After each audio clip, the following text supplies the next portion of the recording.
Hey there, sexy PlayStation gamers, and welcome to Pure PlayStation's review of Doom Eternal.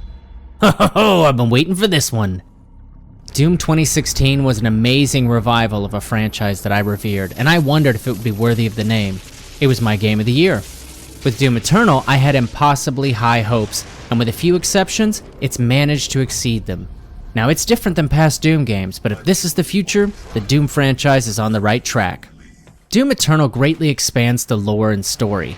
Doom Guy's origins are explored through minimal dialogue and by finding codex documents scattered throughout the levels. These little bits of history will talk about characters and places, tracing a path to the present. I enjoyed them, but I'm torn. I'm not sure we really needed to pull back the veil of mystique. Story bits are still mostly voluntary, so you can make that choice between encounters. Doom Eternal evolves the core combat experience. It's epically brutal and brutally epic, with so many moments that make you look and feel like the godlike Slayer. It's so freaking fast that other games feel slow now. There are fights everywhere, but each of the massive levels has arenas that trap you until you clear all the enemies. They are arranged with multiple multi-level pathways, portals to transport you from one end to the other, boosters to throw you into the air, and other ways to keep you moving.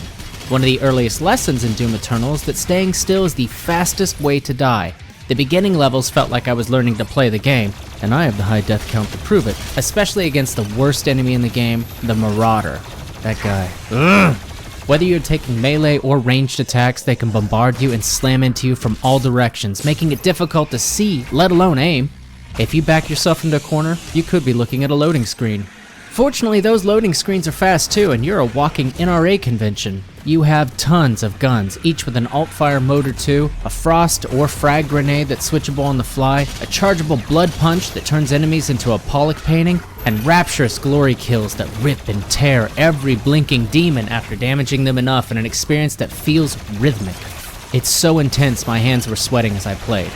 Combined with speed and firepower, Doom Eternal's combat is more strategic than the last one.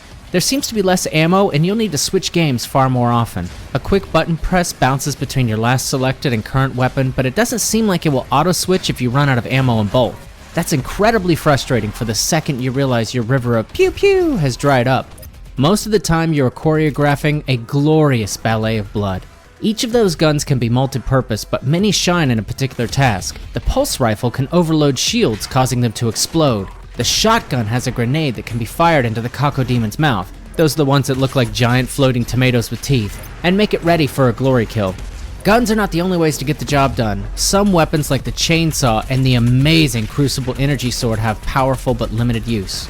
Combining them with grenades gives you a lot of options, and you wind up using them all to stay alive. Especially in the beginning, ammo runs out quickly, but there are ways to get more ammo, armor, and health by using your available tools. I'm not saying Doom Eternal is the thinking man's shooter, but quick thinking is rewarded. The game is filled with power-ups to keep you running and gunning for longer. Along with upgrading those guns and mastering those alt-fires, you can upgrade your suit with Praetor points, and you can upgrade your health, armor, and ammo capacity.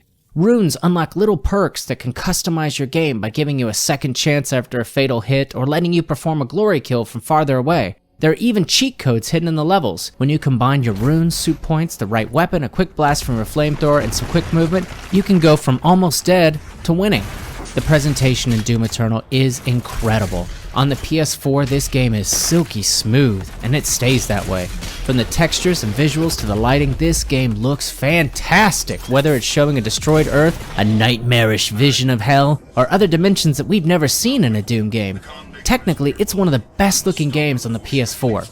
The sound is another strong point. In general, you'll feel the boom of a frag grenade and the auditory punch of the other weapons. There's a squish as the viscera goes flying, and you can hear the roar and screams of some of your enemies. Tying all this together is a rockin' soundtrack by Mick Gordon with heavy guitar work and an industrial feel. Here's a sample.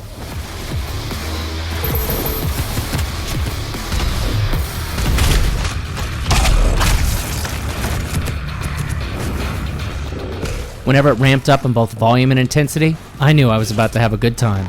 With all that to love, there's really only two problems I saw. The first was that some enemies would temporarily be stuck in the environment. It's rare, not a big deal. The only other thing was the new platforming mechanic. In the beginning, it was a minor change and very thrilling as I landed the next leap over an endless chasm. Towards the end, you're having to throw yourself through the air, and it felt like an obstacle to keep me from the parts of the game I enjoyed. If you want to play with friends, Battle Mode is the new online multiplayer. It pits the Slayer against 2 demons who can attack or summon new enemies. It's an interesting take. It can be fun to play as one of several different demons, but I don't care. It's not why I buy a Doom game. Doom Eternal is a must-play game of 2020. It's different, but it combines so many great ideas so well with combat that feels so good against visuals and music that are some of the best of the entire generation. It's already high on my Game of the Year list, and its biggest problem will be how they manage to top this one for the next entry in the franchise. For more news, reviews, and original content, connect with us on Facebook, Twitter, and on pureplaystation.com by clicking on the links in the info box. As always, please remember to subscribe so we can bring you more content like this, or even better, but no promises.